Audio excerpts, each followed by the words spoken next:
Yes, we will make sure that you are treated as an individual and will work directly one-on-one with you to help achieve your goals. You have tried the rest, now try the best. NovaCare, Delaware Avenue in Uniontown. Phone 724-437-0556 to schedule your appointment today. Head to PNC Park on Sunday, August 24th for Sesame Street Day when the Bucks take on the Colorado Rockies at 12:05 p.m. Arrive early to PNC Park and enjoy the Family Fun Zone on Federal Street, presented by C&M Play Studio with fun for the entire family. Plus, all kids 14 and under take home a soft and cuddly Big Bird plush in honor of Sesame Street Day. Be sure to stay after the game for Kids Run the Bases, presented by Chicken of the Sea. Get your tickets at pirates.com.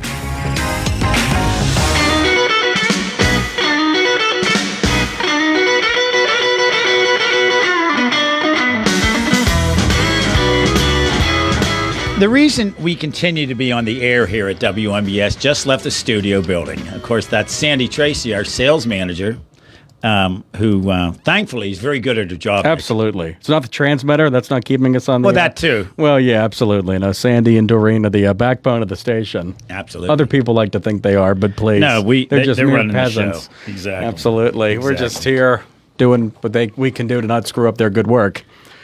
That's one way to think of it. Absolutely. We're just the space between the commercials. As one famous TV executive said, really, these shows that you watch, they're just stuff to put in between the commercials because that's where I make the money. And that's how I get my nice mansion and my 28-year-old wife. Yeah, and the other stuff costs them money. Absolutely, yeah.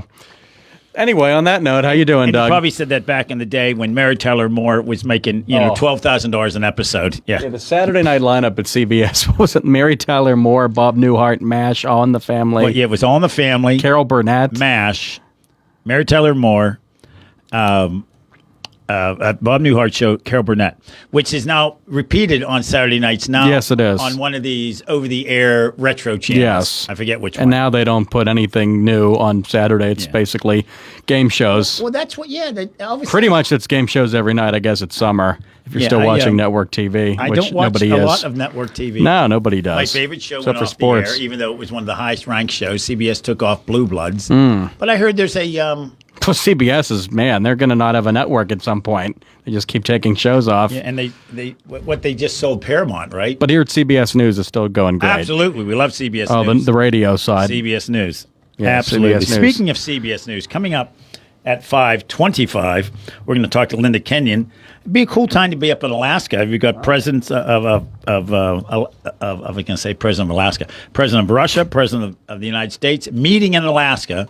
That'll be a very a trendy place to go. Reykjavik is a cool place to go to in Iceland because, of course, that's where President Reagan and President Gorbachev met many, many years ago. So now they're going to have a summit in Alaska. A summit. Nice. Do you think Trump's doing it just to point out how dumb Russia was for selling that to us? I would think. Of course, what was it? The Secretary of the Interior, Seward. They call it Seward's Folly. When he bought Alaska for, like 2 cents an acre. Seward's Folly. And it was Secretary Seward. It's like Merkel's boner. Remember that one? It's an old baseball term. Yes, I do. Fred know Merkel. That. Yes. Yeah, it doesn't mean the same now as it did back then. If you Google Merkel's boner. Anyway, who's your next guest, Doug? Exactly. Linda Kenyon will be joining us here shortly. And we've rearranged the studio here. I can't see what time it is. Yeah, I don't know what's going on. And of course, I did not bring my cell phone with me, Nick. So of course. Give me some idea of the time. 5:20 Eastern Oh, okay. PM. Well, we have a few more minutes 90 degrees, yeah. 90 degrees outside our Davis & Davis Attorneys at Law Studios. It feels like 190. Is it autumn yet? Is it fall yet? I was yesterday at, went twice this year. It's been several years since I've been up at Latrobe. Oh, training camp. But I went to training camp yesterday, was on the sidelines. They don't like it when you run out in the field and make suggestions. How are you getting on the sidelines? I learned that, well, I'm a very important person. I would seems like it. I'm an VIP, a formerly very important person. You're an FVIP. Yeah. Yeah, well, there you go. Well, good for you, Dougie. So that's nice. They don't like it when you run out in the field and make suggestions. I learned that yesterday. Coach Tomlin doesn't care for that. Exactly. You know what? Why don't you run this defense here? Run up the gap here on second down, or I don't know. It is funny watching, and I've seen some football practices. I have 4 daughters. They didn't play football. Not you yet. Watch guys. Okay, here's Aaron Rodgers, been playing for 112 years. Okay, he looks like it. He's gonna bounce back and forth between these pylons and then throw a pass to a guy. Yeah, that's the same practice they do when you're 8. If he hasn't figured it out by now. Yeah. He certainly doesn't move as well as he did when he was 8 or But 28. He looks good out there. he's fine. Speaking of Latrobe, we're going to talk to the president of St. Vincent College Oh. today at 6:15, Father Paul Taylor. You got to like this guy. Oh. He comes from St. Mary's, PA. Do you know what Oh. else comes from St. Mary's, PA? Great question. Ice cream. I don't Straw know. beer. Straw beer. He is a member of the Straw beer family. Oh, that's a cool priest. Exactly. You That's a gotta great like father. Him. And he is a cool priest. I bet he has short homilies, short sermons, That's right. short masses.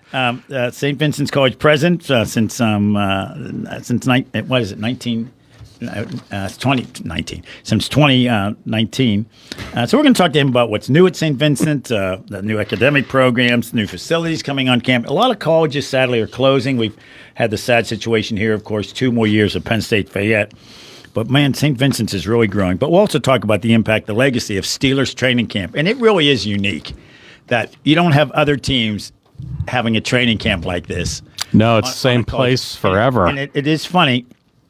You've got people sitting in stands, and when they complete a pass during practice, there's loud cheering. Yeah, about that. Yeah, no, it's, people can if that gets you going. And as we're sitting along the sideline, people are taking pictures, and there's people walking back and forth saying, "You can take pictures, folks. No video. No video." Yeah, the NFL doesn't want you sending out Am I going to send that over to the to the Patriots. the Falcons or something? Yeah. Look! Aaron Rodgers ran back 5 feet through a pass. Oh, now we know what they're going to do. we got to write this down. He runs So back. Are there? yeah. There are 32 teams in the NFL. In theory, no, there Are there yeah. 31 people in those stands pretending to be Steeler fans, taking notes and sending it Oh, back home? absolutely. Every GM from all the other teams are they're don't not know. spying on the Eagles or the Chiefs or any of the really good teams. No, So that Steelers was, will be all right. It was a hot one yesterday as they were Oh. practicing on the field. Brutal. My Wear your family's rooting sunscreen. for a guy who's from Duquesne University. Who's on the roster. Oh. We'll see. Well, That's Ben Sauls, they have a kicker from Pitt. Hopefully that works exactly. out better than the quarterback from Pitt they drafted. Yeah. Who's trying to make the Browns. They have about 8 quarterbacks at this point in I don't- Cleveland. yeah, they say I don't know what's going on there. I don't think they're aware they can only play one at a time. maybe. Maybe they're trying to put them all out there at once, but hopefully Kenny finds an NFL roster somewhere this season. I predicted when he left that someday he'll be back with the Steelers. Oh, I'm sure. In an advisory that role. wasn't unusual. He left quicker than they.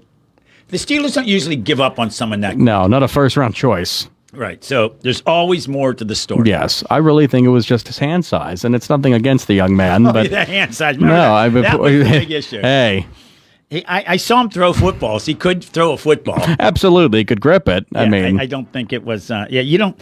He could palm it. It's not he like could a palm it. basketball. Yeah, he had his hands on the laces. He knew what he was doing. Yeah, that was funny when everybody when that's when you're running out of things to talk about on Oh. sports radio. This time of year, You talk August, about people's hand sizes. especially when the baseball team's about 28 games out of first, but Yeah. this game's going tonight, Well, so let's get a several win. of us from the station went to a Pirate game the other That's day. right. How was that? We lost 14-8. We got a lot. It was a very long game, as you can imagine. Yeah. It was 14-8. So that's 22 runs. There were 34 hits. The game went 3.5 hours. Yeah, I'm glad it was a long game, it was fun to get together like that. But it was one of those crazy games that just went on and on and on and on and on.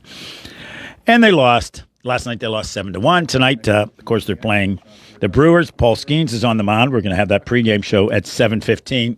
The first pitch against the Brewers will be at 7:40 tonight. Then tomorrow, the first pitch is at 2:10. So we'll come on the air after the postgame show, Oh, whenever that might be. oh, you never know. Which means it'll probably be really short, and I'll be late getting to the studio. Absolutely. Game will end Yeah, at 4. so You'll get in. I'll be doing the show driving here That's safe. at the speed limit. A of hands-free course. device. Exactly. Yeah. Joining us right now, a woman who's always safe when she's on the air, CBS News correspondent and anchor, Linda Kenyon. Linda, are they going to be sending you up to Alaska? Are you going to be covering this summit between the president of our country and Russia? We were just talking about are there any hotels in Alaska that can accommodate the entire White House press corps? I don't think so. No, I think you'll be staying in a tent, perhaps, or something. Yes. Something like that. As of now, I will not be on the Ah. trip, but, wait 5 minutes and that could change. That could change. Yeah, this is way off the topic. Your former colleague, Steve Futterman, who was across the planet all the time, of Yes. course, told us once he'd been to 49 states, had never been to Alaska. I was really How shocked. about that? Yeah, I could not believe, especially with Sarah Palin back in the day and all that hubbub. I thought for Right. sure he would have been up here, but he said that was the only state he hadn't been to, considering he'd been to about 122 countries in every continent, I think. The man loved to travel. Still does, by the way. Yes, he does. That would. I'm sure pandemic was a shock to his system when he wasn't traveling. That's for sure. Yes. Good guy. Well, let's talk about that. They're not calling it a summit, but this is probably as close to you can to the old days of summits between Gorbachev and Reagan meeting in Reykjavik. First off, do we know what even city they're meeting in Alaska? We understand it's going to be Anchorage. Okay. And we understand that the whole reason that this meeting is even happening is because Special Envoy Steve Witkoff, who met with Vladimir Putin in Russia last week, took back the message from Putin saying he wanted to have the meeting, the one-on-one, which kind of answers the question as to why Zelensky wasn't invited, because this is something Putin requested. Now, will Zelensky be invited at future discussions? To be determined. Of course, Zelensky says you can't make decisions about Ukraine without Ukraine. You certainly can't be carving up territories of Ukraine without Ukraine at the table. But this is kind of what the press secretary said today is a sort of a preliminary, where the president has spoken to Vladimir Putin several times on the phone since he returned to the White House. But this will be the first one-on-one, face-to-face, in-person meeting, and in first time not only between the two of them since President Trump returned to the White House, but also first one on United States soil. Yeah. Perhaps not since the days of Franklin Delano Roosevelt. Have you had someone like a Witkoff who literally was the entire State Department in one person? When you think about the days of Roosevelt sending off his top advisors to meet with Stalin before Yalta and the other place, where they did meet in person, the big three back then, of course. So it's a rather unique role that Witkoff is playing in this role. Usually it would be somebody, perhaps, the Secretary of State doing that. But do you find, is this unique that it's someone at that level doing all these meetings, not the Secretary of State?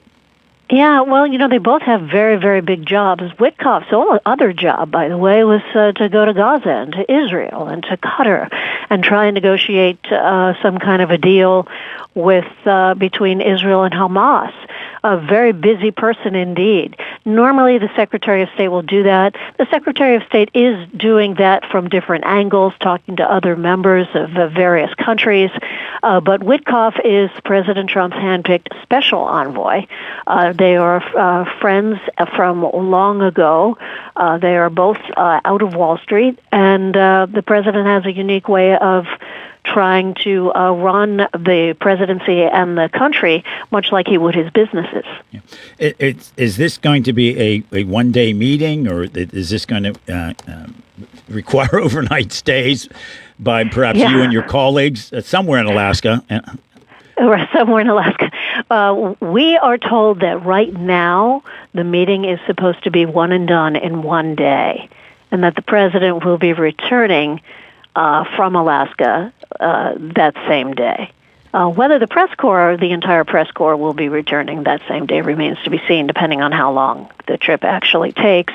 The press pool, of course, will go where the president goes on Air Force One. Yeah, and no doubt, I have a feeling during their private discussions, at some point, President Trump's going to say, we bought this place for $2 an acre a long time ago. You never should have given it up. What's called Seward's Folly? Do I have that right? Secretary of the Interior? Yes, I believe that's what it was. Now, you remember that when Sarah Palin was running for vice president, she would say, I can see Russia from my house. And right. She, of course, was a former governor of Alaska. Exactly. Interesting times, to say the least. Interesting place for these fellows to meet. It's probably a longer trip for President Trump than it is for President Putin to get there, for heaven's sakes, from where he might be in Russia at the time. So obviously, we're going to check back with you to see what's happening and how these meetings go. Interesting times, to say the least. Linda Kenyon joining us on the Afternoon Drive Show. Linda, thanks so much. We appreciate it. You are welcome. Have a great one. Good one. Linda Kenyon, always great to talk with Lyndon on the Afternoon Drive Show. Again, I'm Doug Saltzman. People always say, you never introduce yourself, because we don't have those really pompous, and now Doug Saltzman. No, you're better than that. Am Maybe I better not. than that? But, you're so iconic and your voice is so recognizable, you don't need to say your name. Yeah, I read that just the way you wrote it for me. Thank you very much. Yeah. I was at an antique shop in downtown Uniontown one day, and I was there with a friend of mine, buying wicker. woman I was dating, and a fellow walked up to me and said, "Are you Doug Saltzman?" Oh, boy. I'm like, yeah. He said, "Oh, I recognize your voice from the radio." And I looked over at the girl I was dating, my friend, and Pam, and she like rolled her eyes like, "Oh, my." Oh, my. What an ego trip. Could that head get any bigger? I recognized your voice. Oh, my gosh. Well- Play Misty for me. Yeah. I said, "Did you want an autograph?" And he said, Picture? How about a selfie? yeah, I've got 3x8 gloss. Yeah. 3x8. What is it? 10x8. 10x8. 8 Yeah, by your 10 mugshot. glossies in the car. When Yeah. you started your acting career out in Hollywood. Exactly. Yeah. When you'd run around with those. Passing out your headshot. With those things. So coming up, speaking of flying, we're going to check in with Bob Kurlick, who's Director of Public Affairs at the Pittsburgh International Airport, the Allegheny County Airport Authority. They're very close to opening a new building, not a new airport, but a new building. We're going to check in with him in just a few moments. But first, this is the Afternoon Drive Show on WMBS. Saving money when you buy a new home isn't a fantasy. It's reality at Clayton Homes of Bell Vernon. With up to $5,000 in instant savings during the Sign and Save sales event, it's the perfect place to find the home you've always wanted. So don't let your dream home stay a fantasy. Visit Clayton Homes of Bell Vernon today at 4500 PA 51. Terms and conditions for the Sign and Save sales event at manufacturedhomeoffers.com. Available only at participating Clayton Homes family of brands retailers through August 31st. Amount of savings may be limited. Ask for details. May not be available with certain financing. Lender restrictions apply. Experiencing symptoms of COPD? Frontier Clinical Research in Scottsdale has been selected to conduct a clinical research study, and participants are needed. All study-related care will be provided at no cost, and no health insurance is required. Compensation up to $2,200 for qualified participants for time and travel. To learn more, call Frontier Clinical Research in Scottsdale at 724-220-5281. That's Frontier Clinical Research in Scottsdale at 724-220-5281.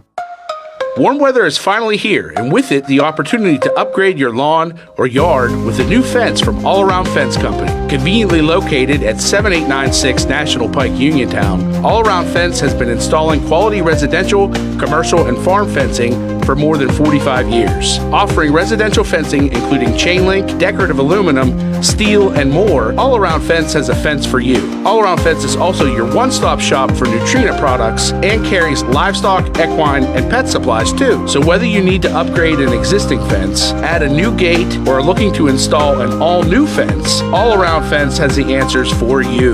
Visit them Monday through Friday from 8:30 a.m. to 5 p.m. and Saturdays from 9 a.m. to 1 p.m. or give them a call at 724-439-0331. To learn more, visit allaroundfence.com. If you are looking for a trusted local law firm with a strong commitment to their clients, look no further than Zebley Law Offices. Attorney Zebley has been practicing law in Fayette County for more than 4 decades. Although specializing in bankruptcy, Zebley also handles real estate matters, civil suits, collections, wills, powers of attorney, and more. If you need legal help, go with a name you recognize and trust. Call Zebley Law Offices today at 724-439-9200.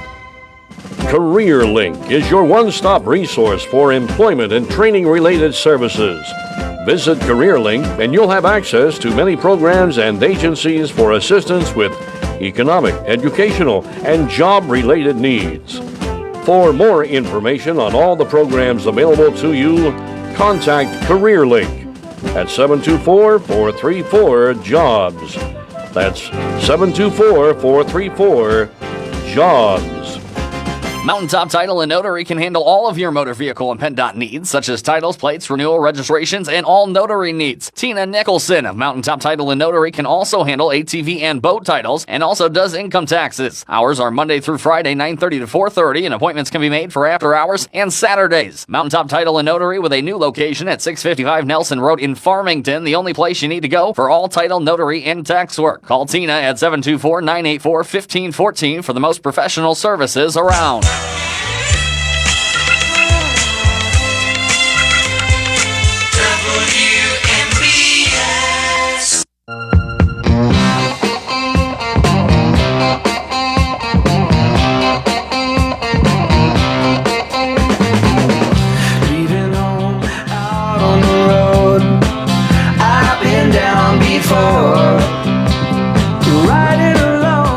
nothing cornier than liner music coming out of a break that blends right into your next guest.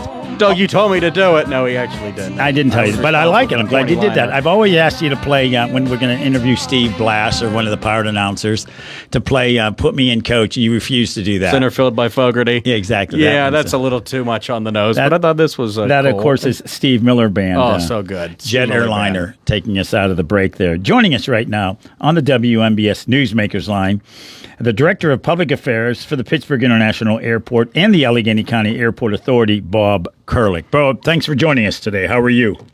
Good. Thanks, Doug, for having me on. And I'll say it's a tough act to follow the Steve Miller Band. We try to do that. We always try to get a song that we think our guests like. It was either that, Popsicle Toes was out. We knew that wasn't your favorite song. Bad. Or Muskrat Love or something like that. So we thought this one might be a better fit for you. Well, we're getting awfully close to a new airport building. The terminal modernization project is well on target. Thankfully, so many projects got delayed due to pandemic over the years. This project, you're looking just a few months out for an opening, correct? That's right. So we are on track for a fall opening this year. Not quite ready to set the date just yet. We'll probably be doing that in the next month or so, letting people know what the opening day number one is, as we call day one. But we are on track for a fall opening for this year. So we're very excited about that, and the region will be very excited once they get through it and get a chance to take a look at it, which I know you want to talk about here as well. Yeah, I've seen the drawings of it, and folks can go online and see it. It really is extraordinary. As cool as the current airport is, the next one's even cooler. The one thing that was said about the original airport that opened in 1952, you couldn't see planes, which was sort of interesting. At the current airport, you can see planes when you're waiting for your gate, at your gate. But this one is going to have windows that are even larger, perhaps. And I guess the difference here is the famous subway will no longer be in use, correct? That is correct. So the train will be going away, and the reason for that is what we are doing right now. The way the two terminals work is we have a landside terminal and we have an airside terminal, right? Airside is where the gates are, and they are a half mile apart, connected by an underground train, which people are very familiar with, right? I don't know if people realize the full half mile apart, but it is. And so what we're doing is we're building a brand new landside pre-security terminal right up against the existing airside facility. So basically the new head house will be going right up against the gates and the center core. So there'll be no need for the train any longer. And because the new terminal is right out there in the middle of the airfield, connected to the midfield terminal, both sides of that new building are basically walls of glass. And so you'll be able to see, the runways are right there next to you. So when you're out there, you'll be able to see planes taking off right next to you. And as you get through the security checkpoint, you'll be able to see the planes parked at the gates right in front of you. So you'll be able to see how quickly you can get to your gate compared to what we have today. Yeah. Well, I'm very pleased that my children are now in their 20s because, frankly, when we would go somewhere, the subway ride was as exciting for them as the airplane itself. So we're glad that my kids are growing up. So you're good timing on this new terminal. It's still fun to Nick, too, our producer over there.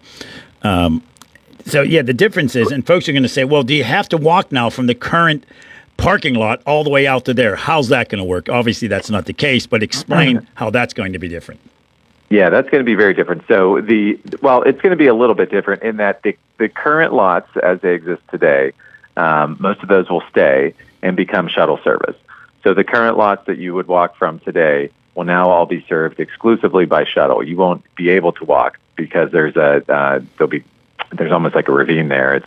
But they will all be served by brand new shuttles, expanded shuttle service, and then there will be new surface lots that will be walkable next to the new terminal. So there'll be new walkable lots next to the new terminal, and the existing lots stay and become shuttle service. Yeah. So the new lots are surface lots, flat lots. They're not a parking garage in that area. There is a parking garage. Oh. There is both. So we have a brand new parking garage, which is much larger, much easier to navigate, which will be full of technology. When you look down, when you go in the parking garage, they'll have the green lights and the red lights to tell you if you look down an aisle, like if there's spots open down the way, make it much easier for folks. There'll be signage on each level telling you how many open spots will be on each level. So the new parking garage, it's one of the largest in the state of Pennsylvania, will be right up against the new terminal, and there will be surface lots next to the new terminal as well. Yeah, that's what was sort of fascinating. After 9/11 and when U.S. Airways moved out, there were actually, you needed more parking for less flights, which is sort of fascinating because, of course, most U.S. Airways passengers never left the airport. It was a hub. So suddenly you needed more parking for the new era of the airport. And that's the case now. I was talking to... go ahead. And people might be interested to know, I mean, at that time, when this terminal opened in 1992, and when by the time U.S. Airways dehubbed Pittsburgh around 2004, I mean, at the height of the hub, we had about 20 million passengers, right? But about 80% of those were connecting. Only 20% of the people actually used the checkpoint or hit the curb. So of the 20 million, only about 5 million people were Pittsburgh passengers. Now, the connecting passengers are gone, but we've doubled the number of people that are coming and going through the checkpoint and parking and things like that. So we have about 10 million passengers today, and about 98% of those are Pittsburgh passengers. So, yes, we have a need for more parking. We have a need for a much larger and expanded checkpoint, all of which will be happening with the new terminal. At one point, they were talking about Pittsburgh was getting more visitors than most other cities in the United States, except they never left the airport. It was sort of a unique situation when you flew into Pittsburgh and flew out. We were talking with Bob Kurlick, Director of Public Affairs with the Allegheny County Airport Authority at Pittsburgh International Airport on the terminal modernization project. You'll be happy to know, Bob, that both my brother Dave and I are volunteering on the opening. I guess and explain what that is. And I don't know if there's still openings or not, but explain that. I don't know if you're still looking for volunteers. Sure. So what we're doing is we've gotten a ton of volunteers. So we're doing what we call our public trial day, and it will be September 20th. And what we did was we put out a call for people that would be interested in basically coming in and playing the role of a passenger on September 20th. So people would come in. You'll be given, we say a script, but not like an acting script. You'll be assigned a role. You'll be assigned you're a departing passenger. You're a arriving passenger. You'll be the TSA will be staffing that day. You'll come into the new terminal. You'll go to ticketing. You'll go through the checkpoint all the way to the gate. And likewise, there'll be people that will be coming in, getting bags and baggage claim, all those things. And the point of that is we want to make sure it really gives us a chance to evaluate how the new terminal operates under real-world circumstances before it opens to the traveling public later this year, right? It's a test run. And so we'll be able to uncover any challenges. We want to validate the processes. And that way, if there's any problems, we'll have time to fix it before opening day. And so we went into this thinking, we only need about 2,500 to 3,000 people. And we had more than 18,000 people sign up. Now, we don't need that many people. So what we're going to do is we're going to go through all those applications, and we're going to go through and we'll narrow it down because we want to get a good cross-section of all walks of life that are people that will be using the terminal. So younger people, older people, business travelers, leisure travelers, people with families, single travelers, all those types of things, people that have accessibility issues. Language barriers, is that also language barriers? Oh. Correct. Yes, absolutely. And see how they do with the signage. So we want to come in, make sure we're testing it, and getting all facets of the terminal tested before opening day. And then anybody that's still interested or wants to come out, or people that signed up to do the public trial that didn't get picked or couldn't make it fit in their schedule, we will have a public open house, and that will also be before opening day. So the public open house date. We'll be announcing that later this week, actually. So watch the news. We'll be putting out a press release, and on our Blue Sky News site later this week, we'll be announcing the public open house dates where people can sign up. They can come in. It's different than the public trial in that you'll be able to just come in, walk around, check it out, and leave. So that will be another opportunity for the public to come in and check it out before opening day. Nick, our producer, that sounds like a field trip for us. Absolutely. To go out there. And I don't like to show off, but I consider myself an expert at helping open facilities at both PNC Park and then Heinz Field. I was part of the crowd that flushed the toilets all at once to see if that would work. So if you need a toilet flusher at the airport, You're looking at them. We did. I don't even know what to say to that. Is that true? A siren went off, and everybody flushed the toilets at once just to see if they could work at halftime or between innings. Talk about a crappy gig. A crappy gig. That's right. Yeah. I consider myself an expert at that There sort you of go. thing. That's probably let you throw out the first ball at the Pirate game. No, maybe. not that. No, the toilet flushing. Toilet did flushing. It work? It worked fine. Oh, Yeah, that's there great. didn't seem to be any issues. Yeah, I wore my scuba suit just in case there was a backlash, but everything seemed to go good. Well, congratulations to the whole team out there. I was talking to, and we'll finish up with this. I was talking to a woman who's part of the construction crew, and she said it really is amazing. It's like repairing a car as it's driving down the street. I mean, the airport is still operating. You're literally building this building over a working subway. So she said it really was an incredible amount of planning to keep this going. It's not like you can shut down the airport for a couple of years to put in the new building. That's just not. That's right, and that's one of the things that our CEO has been saying all along as well, right? It's like changing the tires on a moving car. And one of the goals throughout this whole project was to minimize the construction impact on the traveling public. So we didn't end up with something like you saw in LaGuardia or some of these other places where they were doing the construction. While they were doing the construction, it was just major impacts, major maze-like situations that people were going through. We did not have that during the duration of this project, which we were very, very proud of. I mean, people saw some airside construction, but for the most part, it was there was a minimal impact on the traveling public, which we were very proud of. And I will say, just as people are saying, just a couple quick plugs for people that they just know what are the benefits of the new terminal. And we're going to have double the number of security double the number of security lanes at the main checkpoint. We'll have 12 lanes. The security lines will be going much faster. Your time from curb to gate should be just total time should be cut in half. You're going to get your bags much, much more quickly. We've eliminated 8 miles of bag belt. So really, it's 8 miles. Wow. Yes. Currently, we have 8 miles of bag belt. We're going from 8 miles to about 3 miles of bag belt. So we're cutting it by more than half. So it should be much faster experience for people getting their bags. International arrivals has been completely revamped and fixed. So that will be a much better experience. And so it'll be much faster. And really, when you come in, and Doug, you've seen the drawings and the pictures of the new terminal, it's really that wow factor when people are coming into Pittsburgh. Yeah. I mean, it's the front door for the region, right? Yeah. And so we want that to make sure that this is the reflective of the Pittsburgh region today, right? And all the great things that are going on here. And when people get through there, I think they're going to be really proud of what they see. Yeah, it's amazing too, and of course the brand new luggage system worked at the airport when it opened in 1992. I think anybody who's ever heard about baggage problems is the famous Denver airport, where the baggage system set the record for Murphy's Law, where literally nothing worked on opening day, and it delayed the opening of the airport literally by more than a year. Well, I can tell you that they're actually testing the baggage. They've been testing the baggage system already in the new airport for several months. So, we've already been testing it, and that and as part of the public trial, of course, that'll be the first test with thousands of people. But certainly so far, things have been going well. I think every logistics class ever taken in college has shown videos of what happened at Denver Airport when it first opened. The great nightmare of all nightmares. That's not going to happen at Pittsburgh. Not a chance. So, Bob Kurlick, thanks so much. We're going to check back in with you. Put my name in there for being one of the toilet flushers, because I really think I've got a skill in that sort of thing. I literally did that at Heinz Field and PNC Park.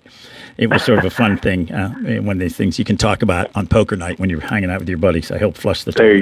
There you go. Well, thank you, Doug, for having me on. I appreciate it. You're very welcome. Thanks for joining us. Bob Kurlick from the Pittsburgh International Airport. We're going to go right into our next guest here so we don't run out of time. You may have heard some news recently, and this was a real surprise. I think most folks probably thought that it didn't exist anymore, but in fact, it still does exist. And that's what's sort of funny, that it's going to be shutting itself down in just a few moments, or a few days, I guess. That noise that you heard back in the day when AOL had their dial-up service, most people would think it probably doesn't even exist anymore. But it certainly does. And joining us to talk about that, who better, of course, than CBS News Tech contributor Ian Scher. Ian, thanks for joining us today. Is there a more annoying sound than that one back in the day? Go right ahead. I mean, you definitely have nailed what is one of the most annoying sounds that I think most of us have ever heard.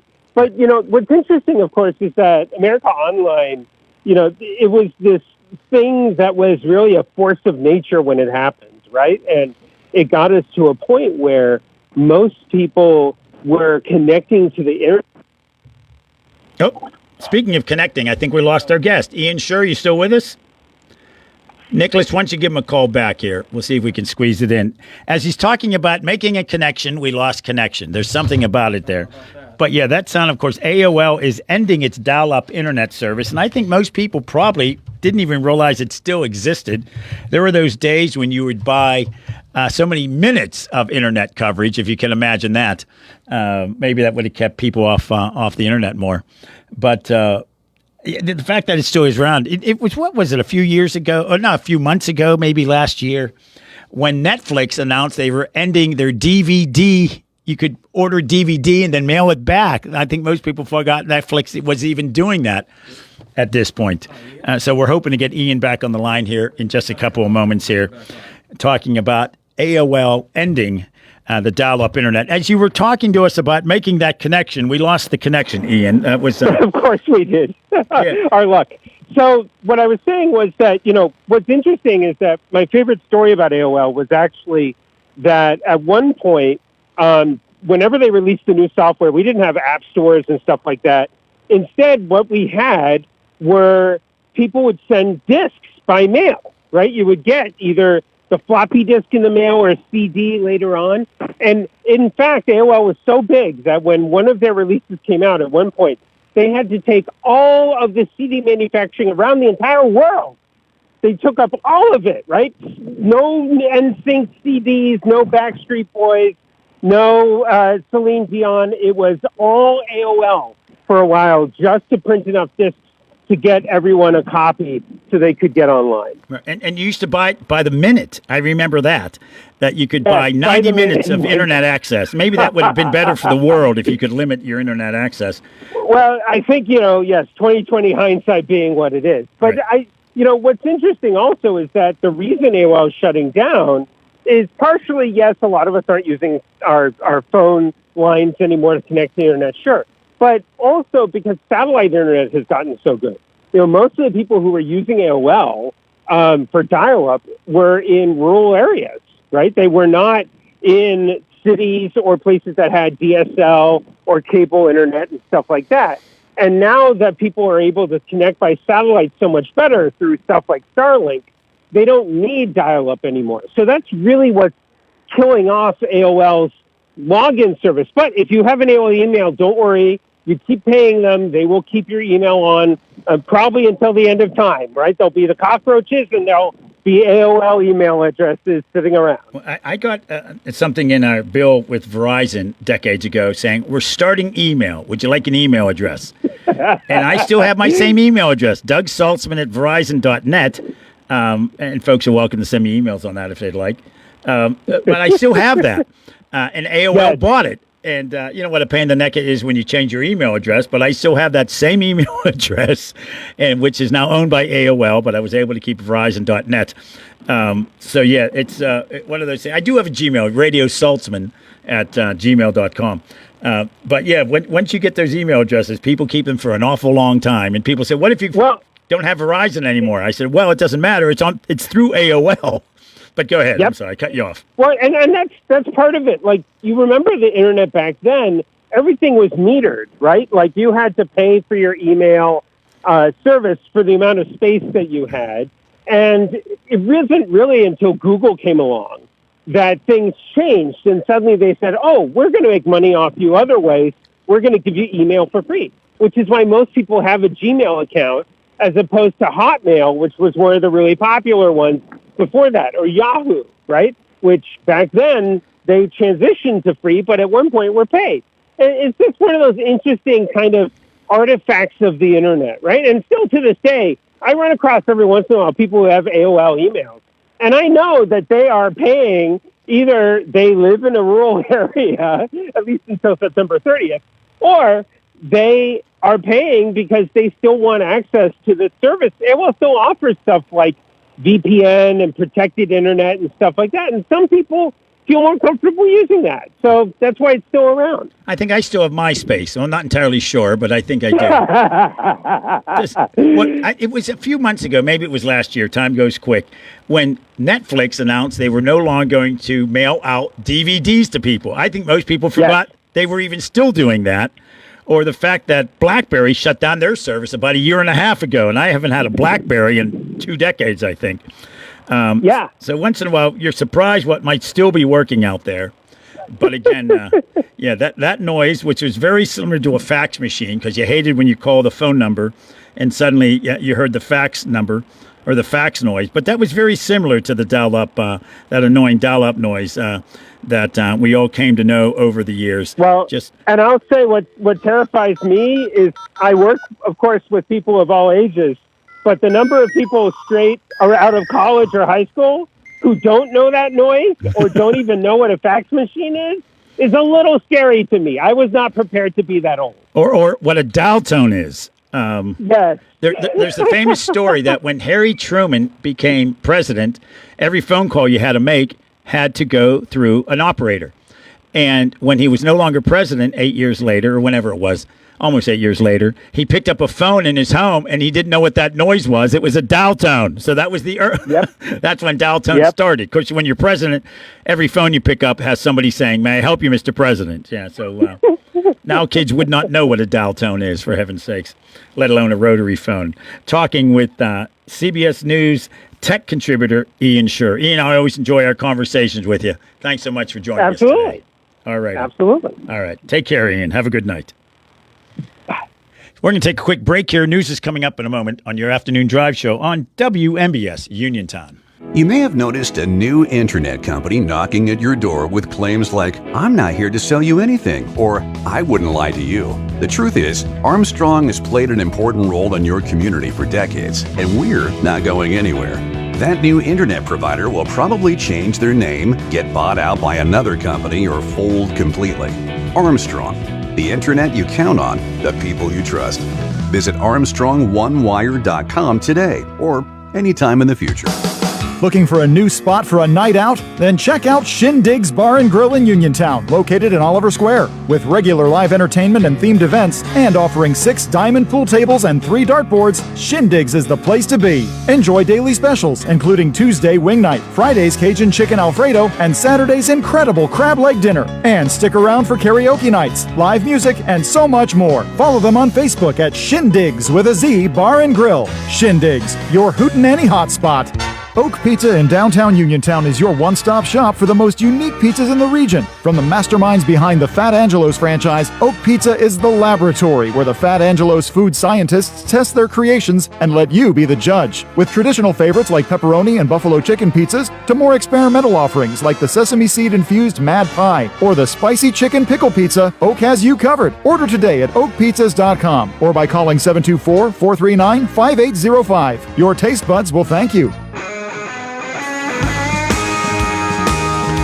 And that's a wrap for Hour 1. We're with you till 7 o'clock tonight. Pirate Baseball coming up tonight on your local station, WMBS Uniontown. I'm Doug. That's Nick. We're going to talk to the president of St. Vincent's College coming up after the news.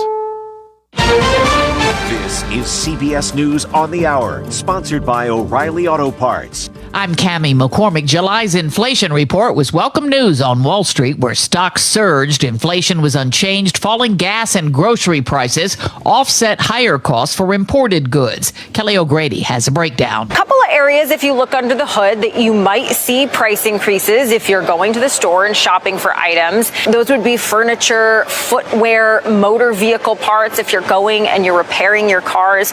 And think about it, those are things that we are importing from other countries and would be subject to the tariffs. So you are seeing the impact in those select areas of tariffs. Investors also cheered the extension of the trade truce between the U.S. and China. In Georgia, authorities offered some new details about the suspect in last week's shooting at the CDC. Chris Hosey of the Bureau of Investigation. Evidence in this investigation indicates that the shooter had recently verbalized thoughts of suicide, which even led to law enforcement being contacted several weeks prior to the incident. Authorities say Patrick White broke into his father's gun safe. More than 500 shell casings were recovered at the CDC campus. A police officer was killed. Skylar Henry reports CDC workers are demanding better protection. And that's everything from 24/7 armed security all across the campus to hardened ports of entry.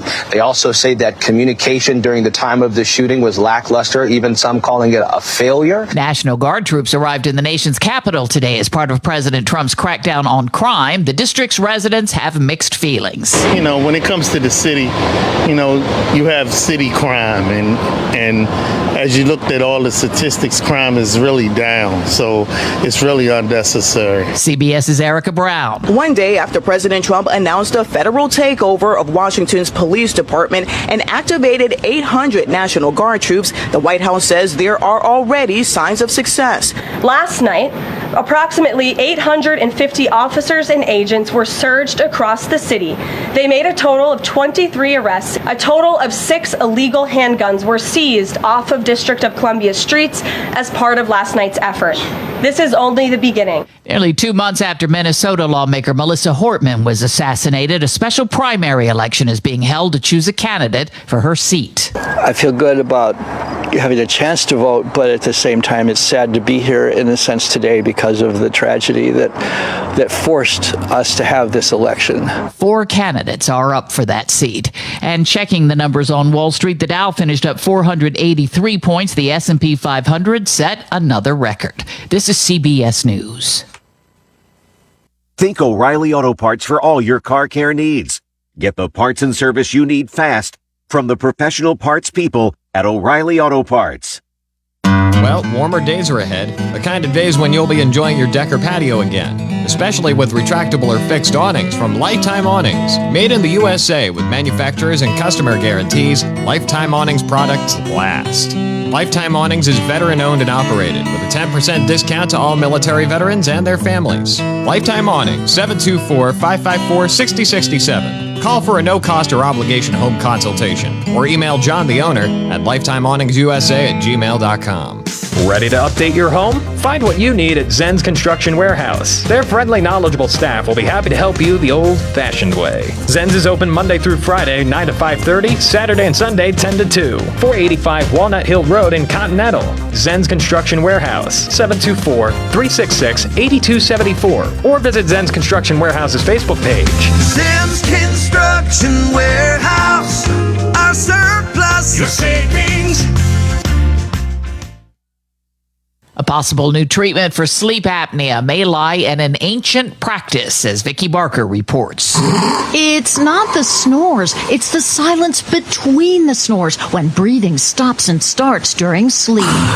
That's sleep apnea. Could this be the answer? Researchers in India say people who practiced the ancient ritual of shank blowing, or blowing into a conch shell for 15 minutes a day, had higher oxygen levels at night and were 34% less sleepy during the day compared to those who did the more customary deep breathing exercises. It was a small study. A larger trial is now being planned. Vicki Barker, CBS News, London. Researchers have identified a possible biomarker for long COVID, and it could be the first indicator for identifying the disease, which has been difficult to diagnose.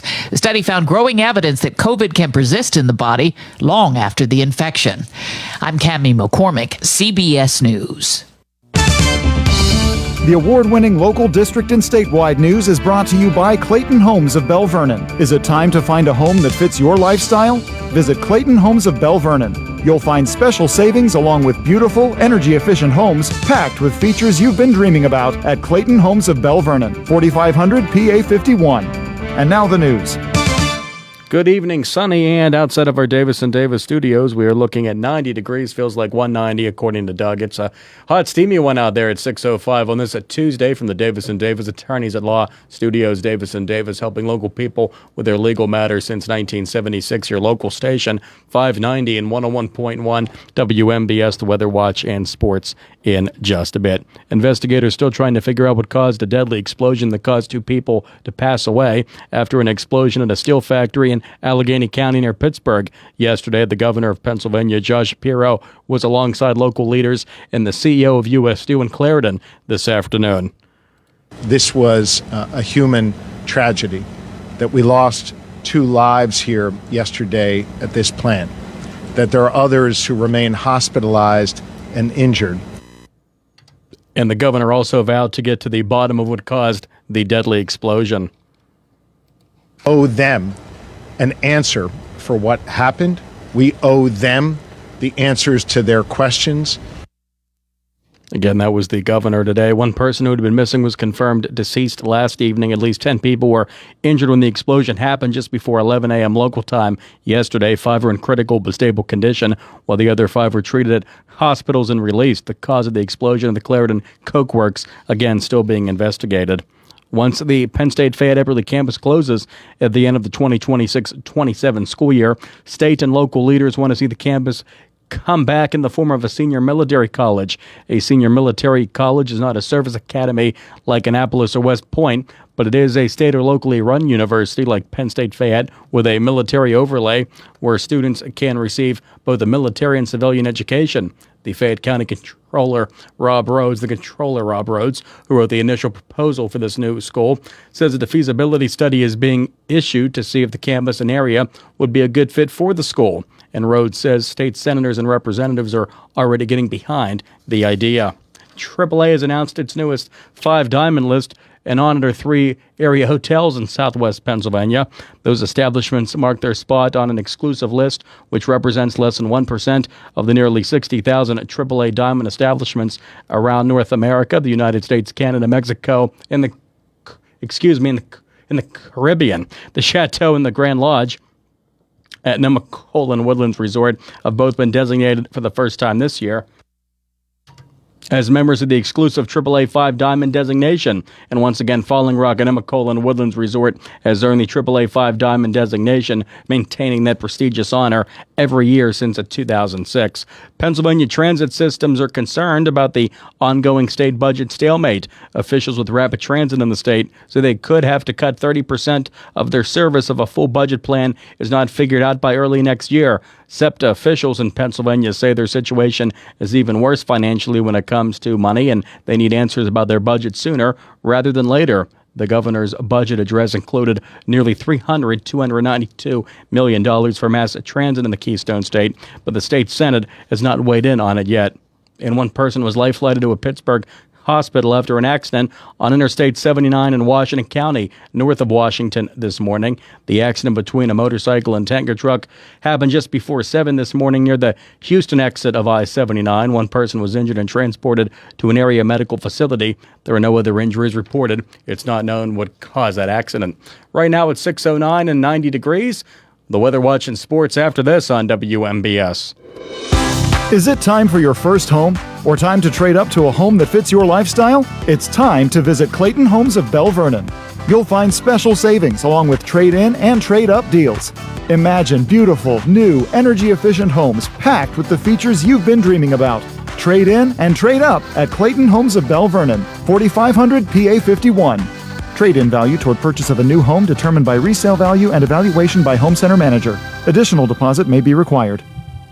In sports, we have Bucko baseball tonight, second game of a 3-game division series in Milwaukee. The Brewers now with the best record in baseball take on your Pirates tonight. Brewers winning last night 7-1 in the first game. Paul Skeens goes for the Bucks against the Brewers. Freddie Peralta on the air at 7:15. Game at 7:40. Brewers taking on the Pirates on WMBS. Steelers wrapped up training camp today at St. Vincent and Latrobe, and they will have their second preseason game. And it's going to be at Acrisure Stadium Saturday night against the Buccaneers at 7 on WMBS with Mason Rudolph and Skylar Thompson expected to get all the snaps at quarterback. Aaron Rodgers not expected to play once again in the preseason game this weekend. The local, district, and statewide news was brought to you by Clayton Homes of Belle Vernon. Is it time to find a home that fits your lifestyle? Visit Clayton Homes of Belle Vernon. You'll find special savings along with beautiful, energy-efficient homes packed with features you've been dreaming about at Clayton Homes of Belle Vernon, 4500 PA 51. This Weather Watch is being brought to you by Centerville Clinics, offering yearly black lung screenings, diagnosis, education, and treatment options to help you live a fuller, healthier life. And now to the weather. Another beautiful, hot, steamy summer day with no rain to speak of. Sunny and 90 right now with the overnight low dropping down to 73. But thunderstorms and rain likely Wednesday for the first time in a while. Seeing storms and showers in the afternoon going up to 82 Wednesday. Overnight low at 70, 84 with more sun Thursday. Nice and sunny for the weekend. Friday at 88, 87 with sunny skies Saturday. Next chance for rain and storms Sunday afternoon at 88 and dropping down to 80 with sun on Monday. Right now, sunny and 90 at 6:11 on this Tuesday evening. And good evening from the Davis & Davis studios at WMBS. I'm Nick Barczyk. On the way next, more of the afternoon drive show. And again, we have Bucko baseball tonight, Pirates and the Brewers, right after the CBS World News Roundup at 7. All tonight on WMBS. Good evening. This Weather Watch is being brought to you by Centerville Clinics, helping you live a fuller, healthier life while providing care regardless of your ability to pay. Call Centerville Clinics today at 724-632-6801. Enjoy the Story Square Summer Concert Series every Thursday throughout the summer from 5:30 to 7:30 p.m., featuring music and food with local bands and vendors. WMBS will also be on hand for a live broadcast with the prize wheel and giveaways various Thursdays throughout the summer. Bring along your friends and family to enjoy the talents of local musicians. It's an ideal opportunity to celebrate community spirit and support local talent. The Story Square Summer Concert Series is supported by the Redevelopment Authority of the City of Uniontown and presented weekly by fine businesses including Premier Nissan, First Federal Savings and Loan Association of Greene County, the Herald Standard, the Sprouse Insurance Group and insurance agent David Hughes, the WVU Medicine Uniontown Hospital, Lee's Plumbing, Mike Kelly Toyota of Uniontown, the Fayette Launchbox, A1 Porta Johns, and by Fayette Area Coordinated Transportation. Check out the full schedule of the 2025 concert series at uniontownredevelopment.com/storysquare. We will see you there. In 1986, the Firestone Insurance Agency in Normalville was started with a promise to provide clients with truthful, friendly, and courteous service. It worked. With an expanded client base, the Firestone Insurance Agency's customers are now able to choose from over 20 well-known insurance companies. So whether it be auto, home, business, or life, Firestone has you covered, and the promise to provide truthful, friendly, and courteous service is still in place.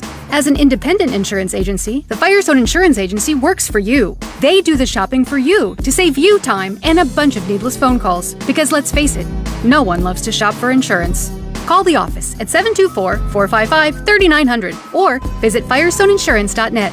Can't make it to Normalville? Let the Firestone Insurance Agency bring service right to your kitchen table. The Firestone Insurance Agency, 724-455-3900 or firestoneinsurance.net. Doing what is right for the customer, finding the most affordable rates while making sure there are no coverage gaps so you are fully protected from the unforeseen. For professional cleaning services, Clean and Shine in New Stanton is the place for you. They provide commercial and residential cleaning, porter services, carpet cleaning, stripping and waxing, construction cleanups, and car cleaning. For free estimates, call 724-691-0413, email info@cleanandshine14.org, or visit their website, cleanandshine14.org. We clean so you can shine.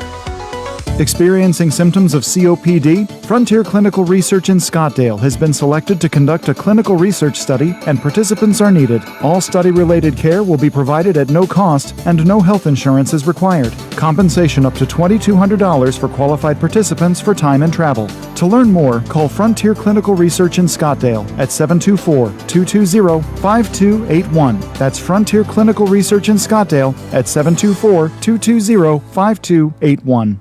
Have you been told there is nothing that can be done for your neuropathy? Tri-State Neuropathy Centers is pleased to tell you that's not true. As one of the largest and most successful neuropathy treatment practices in the country, Tri-State Neuropathy Centers has grown to 9 regional centers and helped over 14,000 patients, like John from Morgantown. John had such extreme numbness and pain that he was having difficulty feeling his car pedals. Then John discovered Tri-State Neuropathy Centers and their effective FDA-approved treatment program that has no drugs, is non-invasive and painless. John's great results have given his freedom back, and he's doing the things he wants, like simply driving or cutting the grass. Tri-State Neuropathy Centers help John, along with thousands of others. Let them help you next. Call 304-777-2068. That's 304-777-2068. Tri-State Neuropathy Centers, the leader in treating peripheral neuropathy.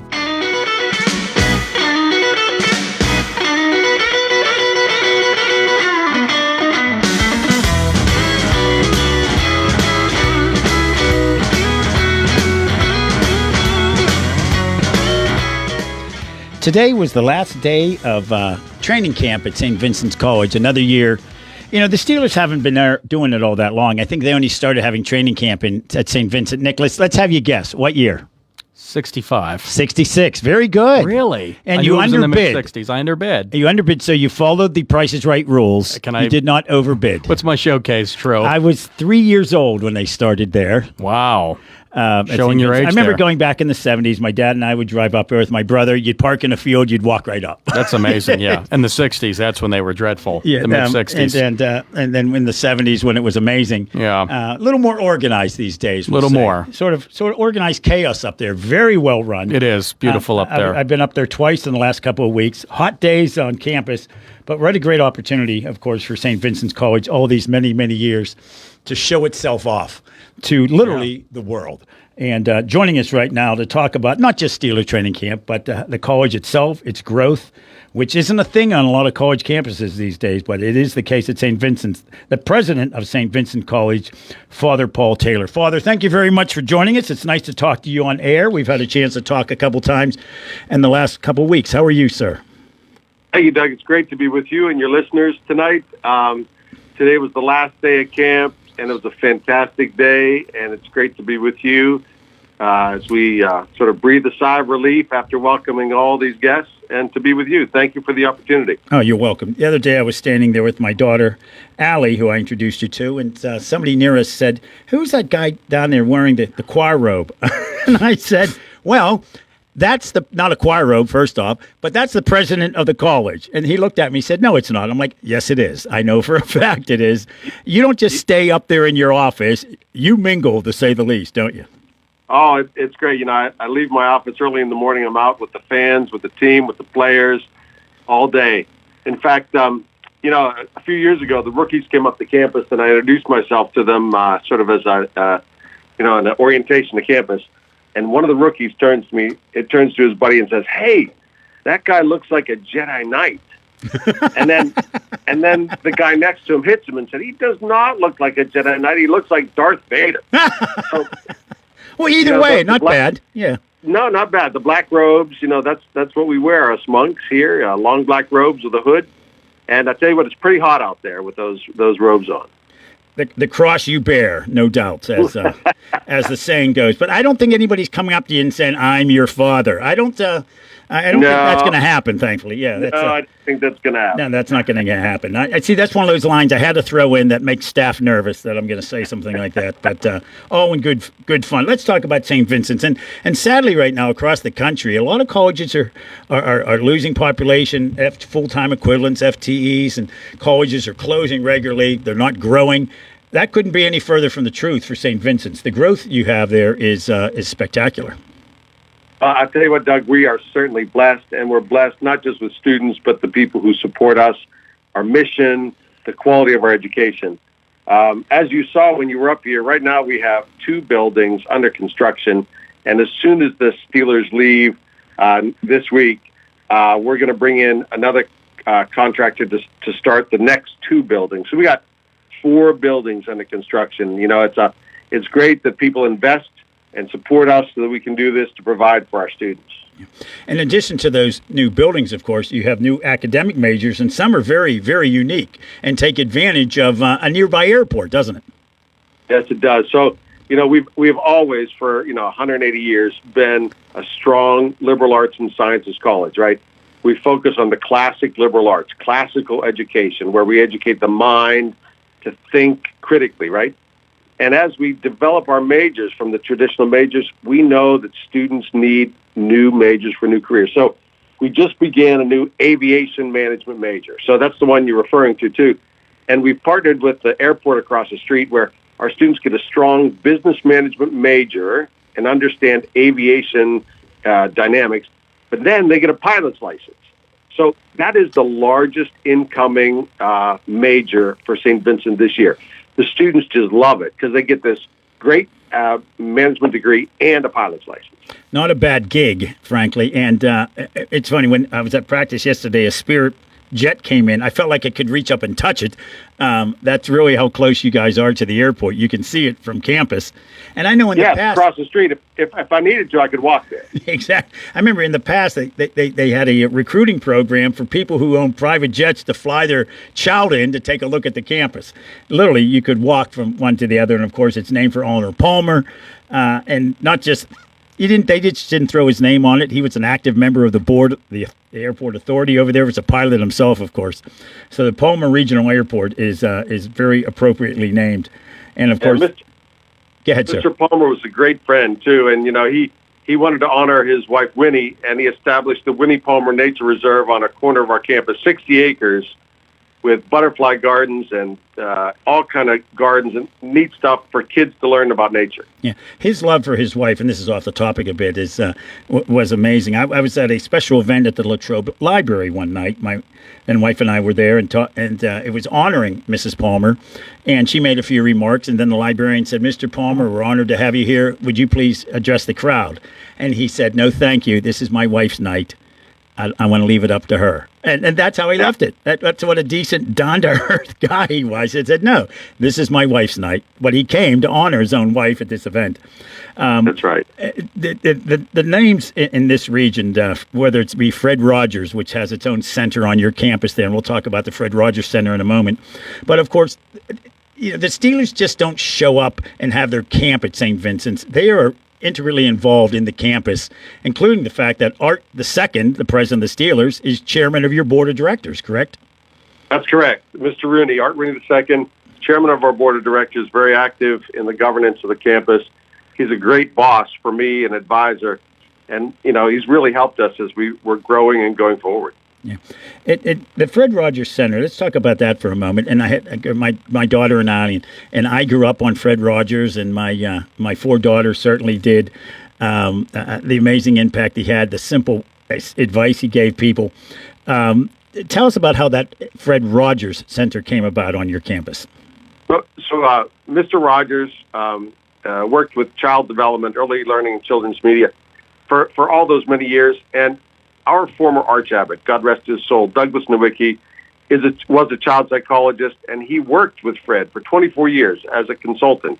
They got to be great friends, and Arch Abbot Douglas encouraged Fred to put his center, his institute, research institute here at St. Vincent, and he did.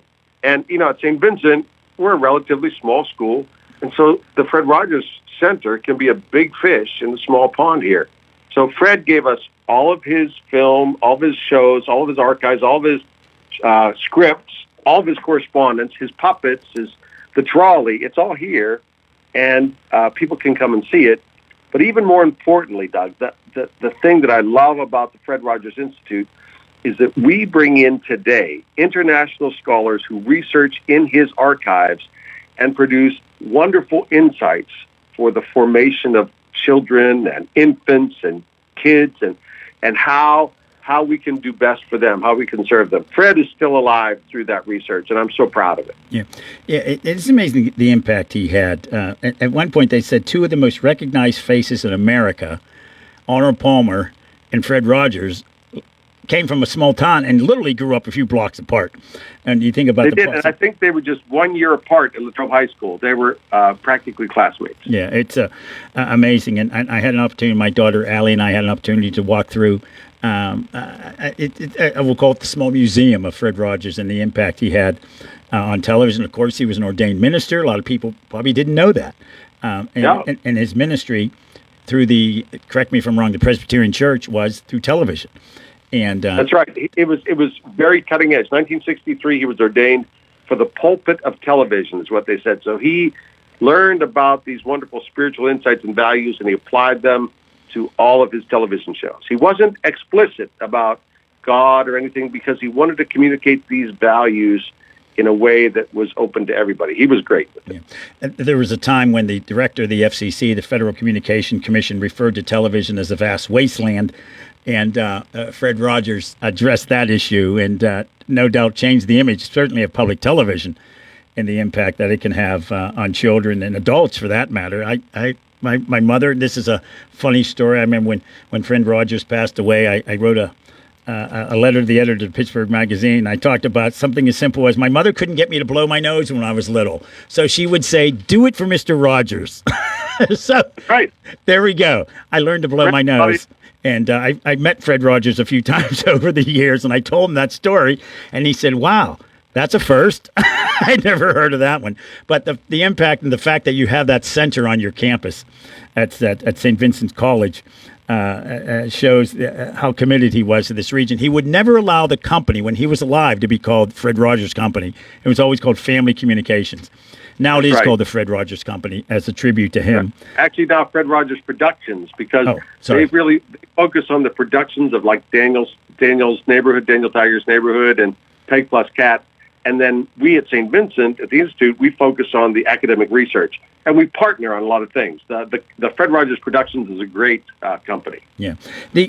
Again, going back to Steelers training camp, there is a true interaction, especially between you and the rookies that are in camp, correct?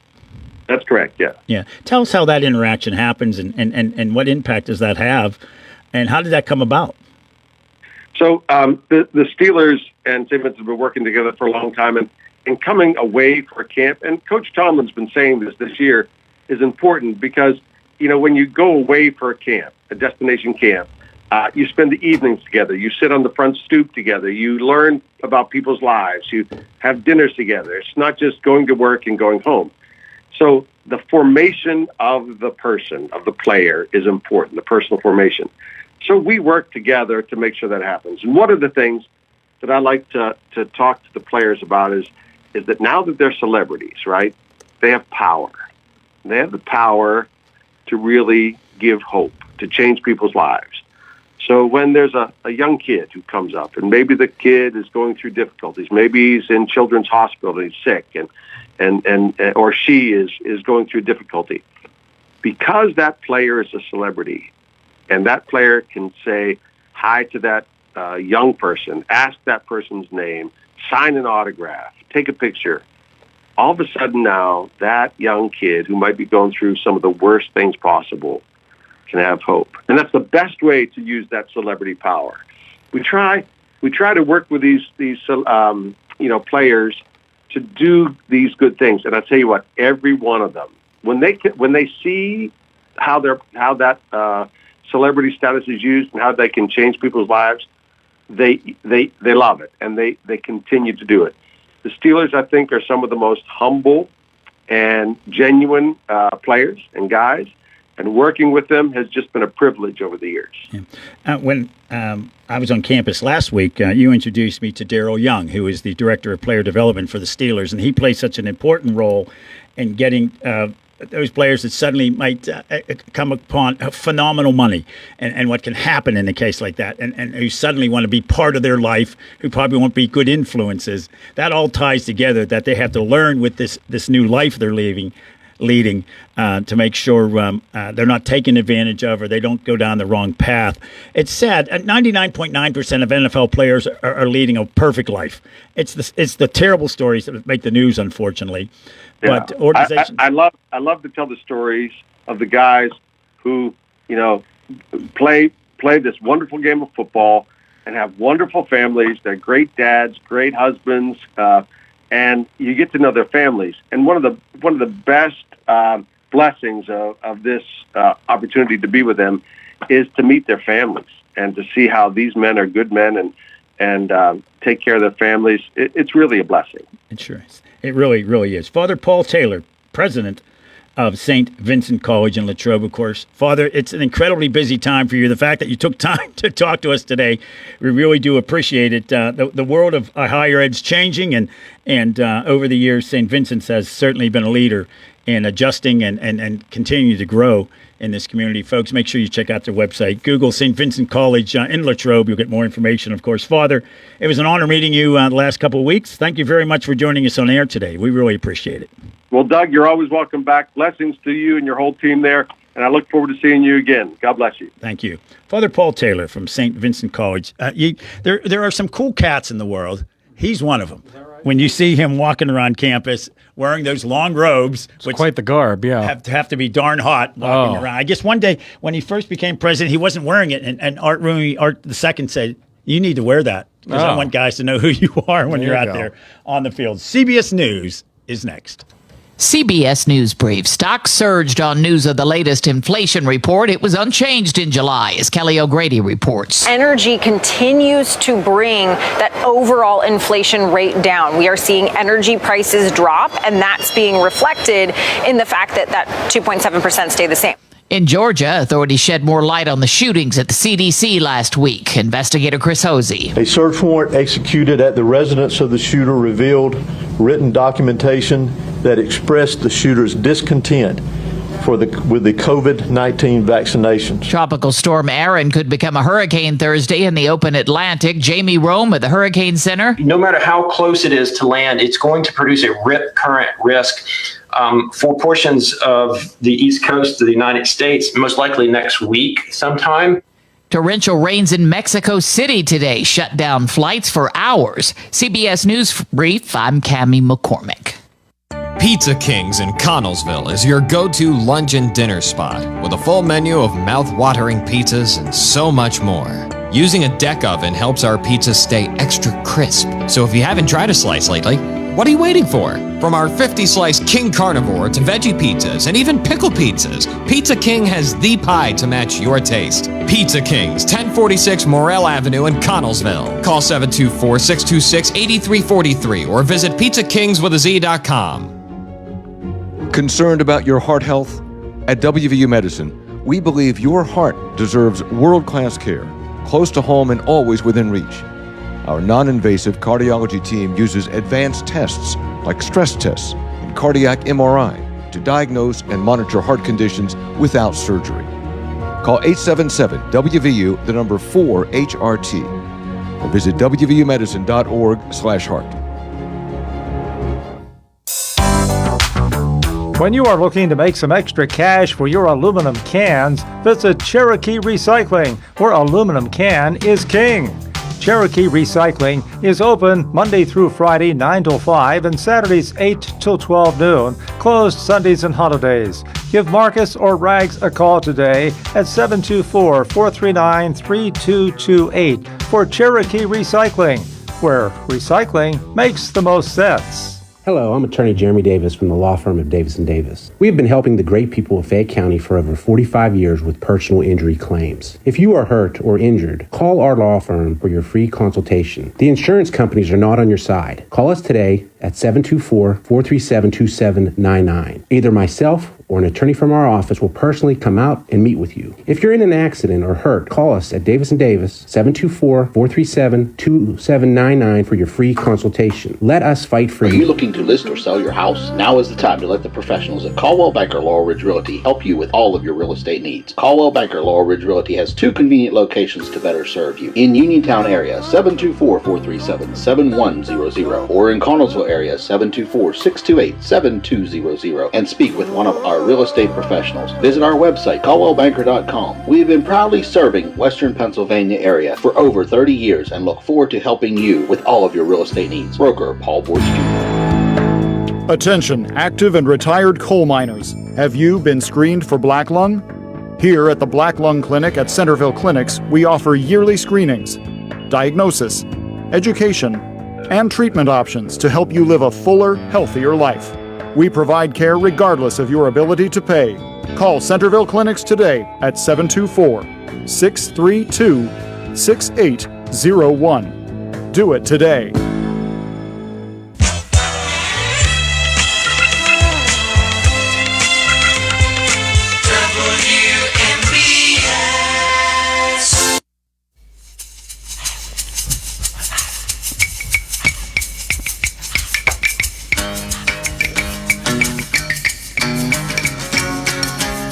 That is The Who bringing us out of break. I want to thank Father Paul Taylor for joining us again from the president of St. Vincent's College, last day of Steeler training camp. There really is no training camp like that. It is funny when you have 10,000 people there cheering completed passes during practice. Those it are must Steeler be very fans strange for you. to guys who've come from other teams that suddenly you have this wide open practice. where the whole world's sitting there, no doubt, with representatives of 31 other teams watching what's happening on the field. But I don't know how much you could pick up. Somebody said, oh, man, that guy ran the wrong route. I'm like, I wouldn't have a clue if he ran the wrong route. Nope. Maybe he just said that to look cool. Yeah, exactly. I'm not really sure. Joining us right now on the WMBS Newsmakers line, we try to check in with him once a month or so. Veteran Republican political consultant and analyst, of course, Christopher Nicholas. Christopher, thanks so much for joining us today. How are you?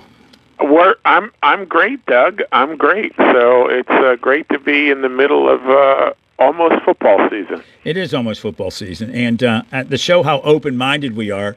Inclusivity, of course, to have an Eagles fan on the show with us, of course. And I know you're a longtime Eagles fan, and, I'm okay with that. Nick, are you okay with that our guest is an Eagles fan? Not at all, no. No, you're not okay with that? Especially since they're really good now, and the Steelers are kind of average. Well, we don't know where they're going to be this year. I think my prediction is 5 wins or the Super Bowl. One of the two. Well, that's a lot of... One of the two. That's quite a span there. Yeah, quite a chasm. Exactly.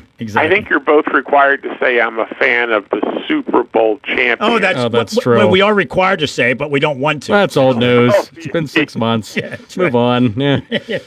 Yeah, it seems like they'll probably win it again this year. The Steelers were Super Bowl champions. When's the last time? Yeah, 2009. 2009. That's right. 14. Yeah. But nonetheless, it's good to have you on the show, Chris, to talk about the latest in politics. Of course, we always like to talk about your twice weekly Pennsylvania Political Digest and the interesting things that you cover on that. We want folks to, of course, buy into it. Of course, there's a free version, but if you want it earlier, you want more extensive information, and we'll talk about how folks can go about that later. But in Harrisburg right now, it should be long past budget season. That budget was due June 30th. It doesn't seem like they're getting any closer. It really does not. So I'll set the stage for you from my vantage point as a Republican political consultant.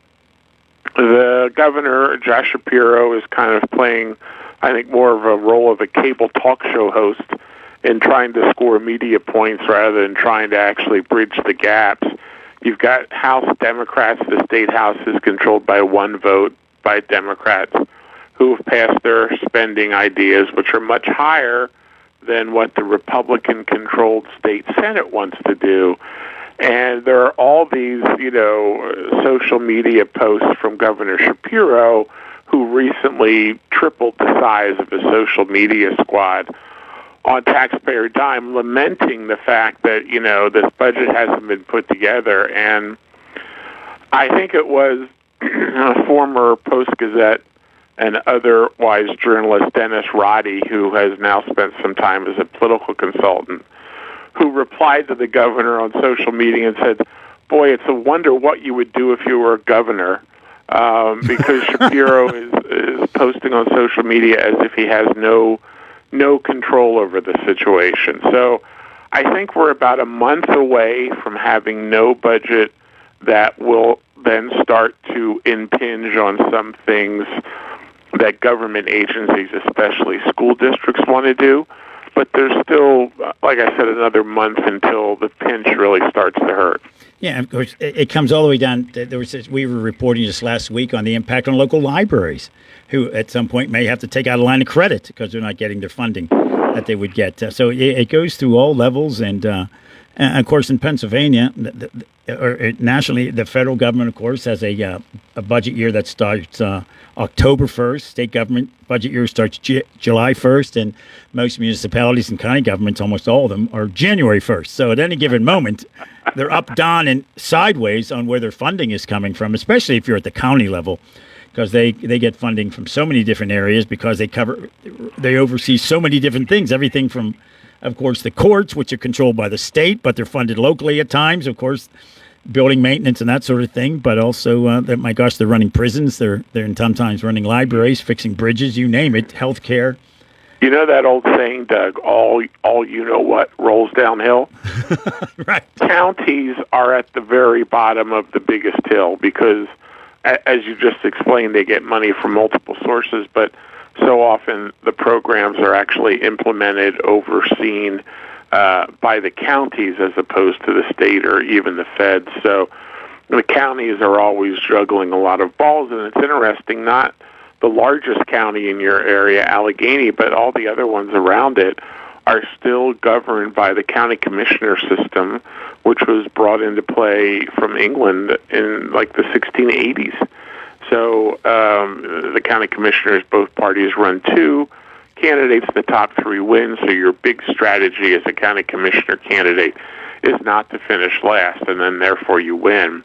But that antiquated system where the commissioners are both executive and legislative all wrapped up in one, that's how most of the counties in the state, I think all but like 6 of them, that's how they're governed. So years ago when I was a lobbyist for Blue Cross, it was very interesting dealing with county government because at the same time, they were elected officials we were lobbying, but they were also customers, of course, because, their health plans, in many cases, came through Blue Cross for their employees. So we had both customers and legislators and executives. We had a lobby all at the same time. So it's rather interesting. Our salespeople never wanted us to upset anybody. I say, wait a minute, guys, these are also customers. So you're right. Let's talk about your most recent postings on Pennsylvania Political Digest. Great headline, Ignore the Democratic Party's Terrible National Polling. Tell us about that. So we've seen the last month or so that the Democratic Party's favorability rating has just dropped through the basement. That's essentially a question on surveys. We ask people, what's your opinion of the Democratic Party? Do you approve or disapprove? They ask the same thing about the Republican Party too, but the Democratic Party's approval is, under 20% in some places. And the interesting thing is one of the reasons their approval rating is so low is not just because every Republican almost and a lot of independents do not approve of the Democratic Party. It's also because a lot of Democrats don't approve because they're fed up that they see the members, especially at the national level. It varies by state because obviously we have a Democratic governor here, but at the national level, so many Democrats see their members of the House and Senate minority as feckless and not able to do anything, not able to rein in anything that they see as bad about the Trump agenda, which they think is everything. So what I'm warning about is don't get caught up in all of that, frivolity about how bad the Democrats' rating is if you're a Republican like me, because at the end of the day, there's only 2 choices on the ballot, Democrats and Republicans. And what we see in the polling is while a lot of Democrats don't approve of their party, they're not ever going to vote for Donald Trump's Republican Party. So what I caution people is forget about the favorability rating, which doesn't really predict anything, and focus on what we call the generic vote question. As you know, from working on campaigns as long as I have as well, that's one of the questions you ask in a general election survey. And you ask people how they're going to vote in a certain race, but you don't use a candidate's name. So you say it like, for example, in the race next year for governor, will you be voting for the Republican candidate or the Democratic candidate? And we call it the generic vote because there's no names attached, just the party. That still favors Democrats, and in some of the most recent national polling, that metric favors the Democrats by more than 5 or 6 points. Yeah. It reminds me of polling, talk about Congress. Approval rating for the Democrats now, it's at 19%, as you mentioned, from the Quinnipiac poll. And there's always incredibly low numbers for what people think of Congress. But at the same time, Congress men and women get reelected at incredibly high rates. They might hate Congress, but they like their congressperson. Simple as that.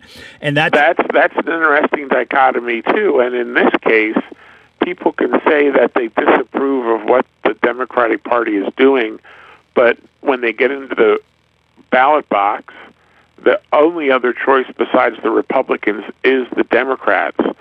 So because the Democrats are leading on the generic vote question, that is the best predictor. I refer to it as the canary in the coal mine. That's the best predictor of what's going to happen in the next general election come November.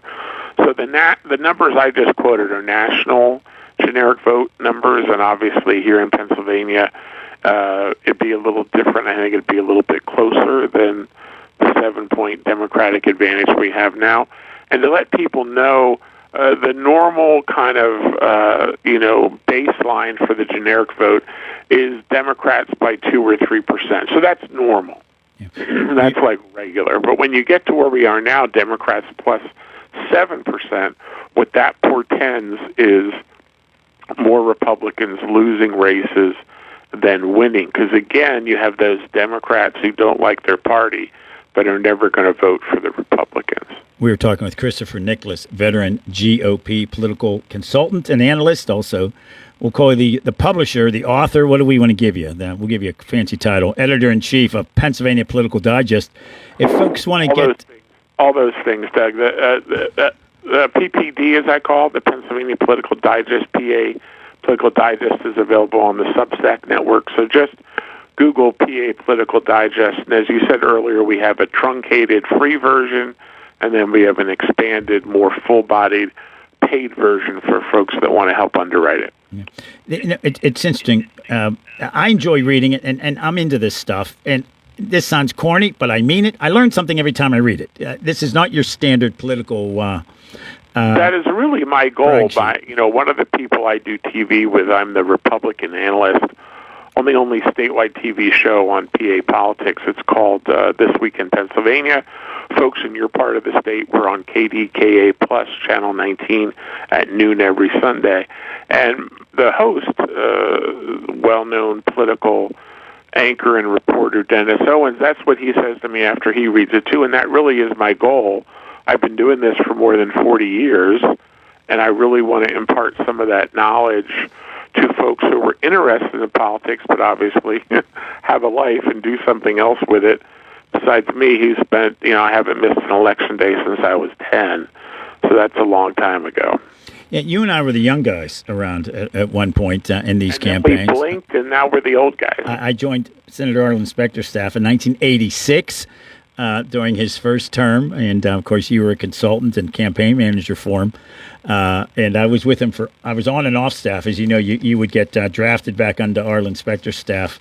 I did it 3 times. People thought I was nuts, but parts of it for all 5 terms.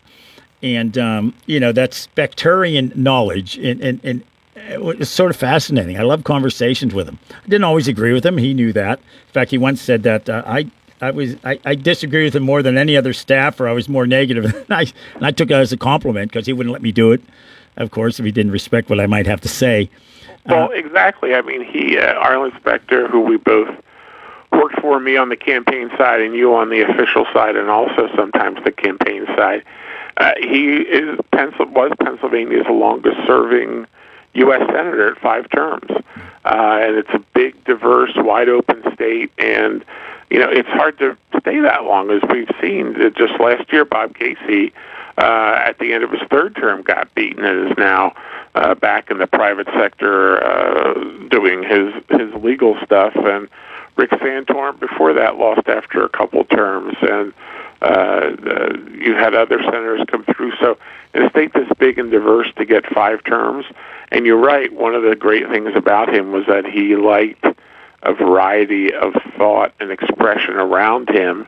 He thought that's what made him better. I think we need more of that in today's politics, because too many people are looking for the purity of the minority rather than remembering that campaigns are about addition, especially in Pennsylvania, where even though the GOP has wildly closed the voter registration gap with Democrats, there's still more of them than us, and there's still a growing number of independents we now have to win over. So if there's one thing I could impart to your listeners, if they're going to work in campaigns, it's about addition. You always want to be adding. Yeah, exactly. And it is amazing in Pennsylvania when you think that there were 1.1 million more Democrats during the Obama era. And now that difference in voter registration in Pennsylvania is down to 45,000, 47,000 last I saw.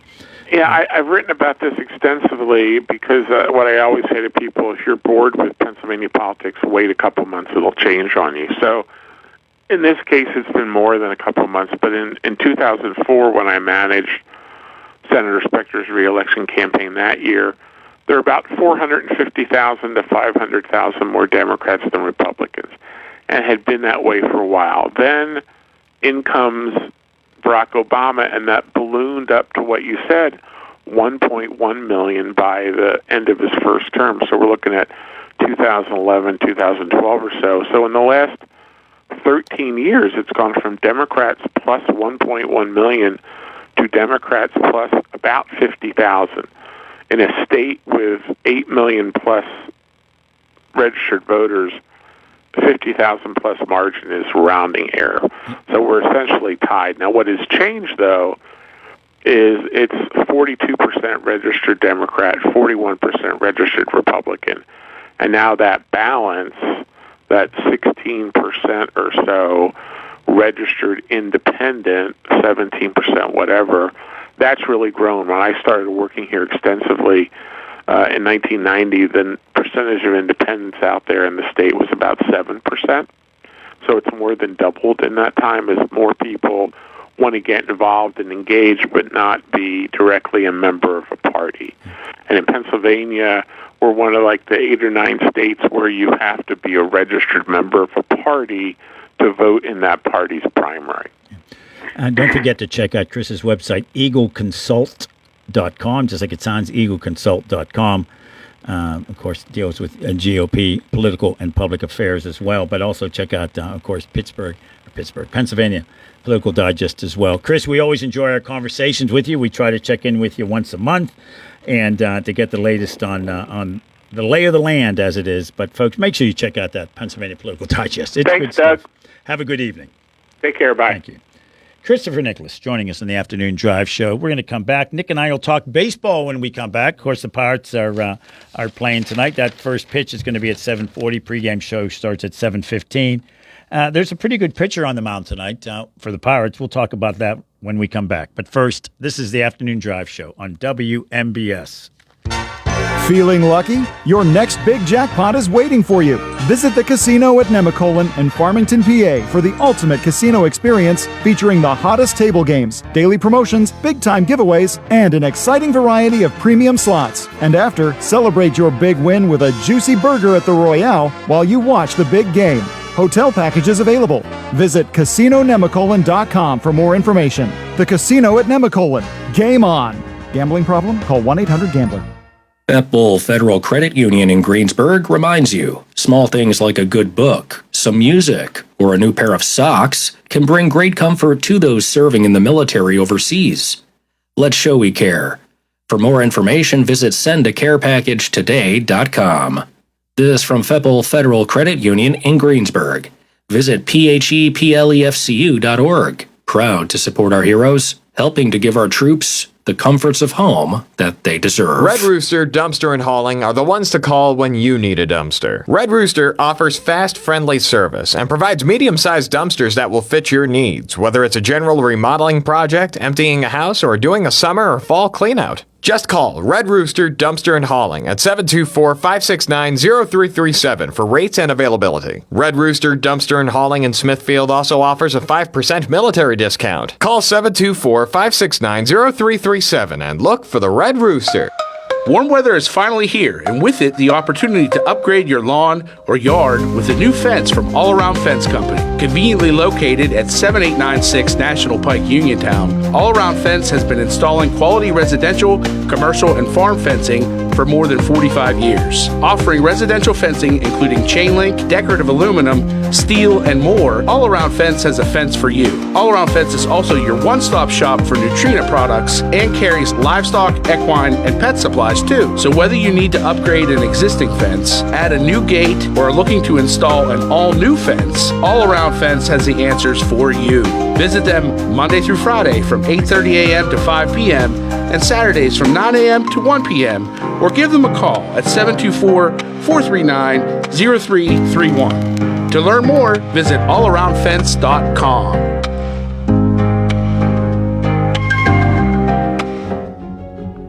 Concerned about your heart health? At WVU Medicine, we believe your heart deserves world-class care, close to home and always within reach. Our non-invasive cardiology team uses advanced tests like stress tests and cardiac MRI to diagnose and monitor heart conditions without surgery. Call 877-WVU, the number 4HRT, or visit WVUmedicine.org/heart. CareerLink is your one-stop resource for employment and training-related services. Visit CareerLink and you'll have access to many programs and agencies for assistance with economic, educational, and job-related needs. For more information on all the programs available to you, contact CareerLink at 724-434-JOBS. That's 724-434-JOBS.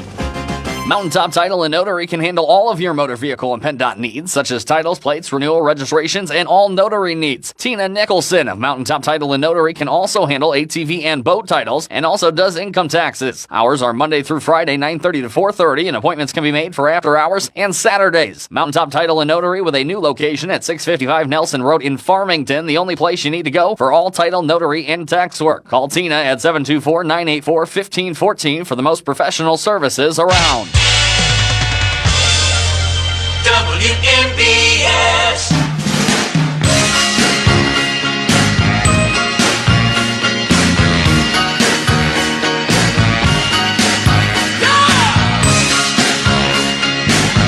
That's a wrap for the afternoon drive show. Almost a wrap. We have a few minutes left here. The Pirates are playing tonight, Nicholas. Is that right? First pitch is at 7:40. Pregame starts after the national and local news. Paul Skeens is on the mound. Pretty good. His ERA is under 2 for his career. That's amazing. Like 1.94 for his career, 1.95 this year. You can't say it enough how amazing this guy is. Yeah, he's great. Cool-headed, doesn't complain.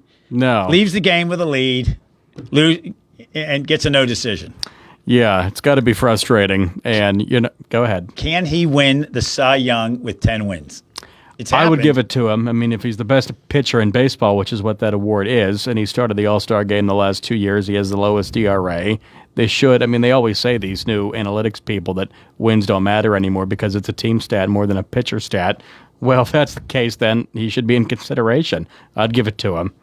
But if only we were on the committee, Doug, we'd also, people in the Hall of Fame they don't have, and take some people out. Who won it a few years ago with 10 wins?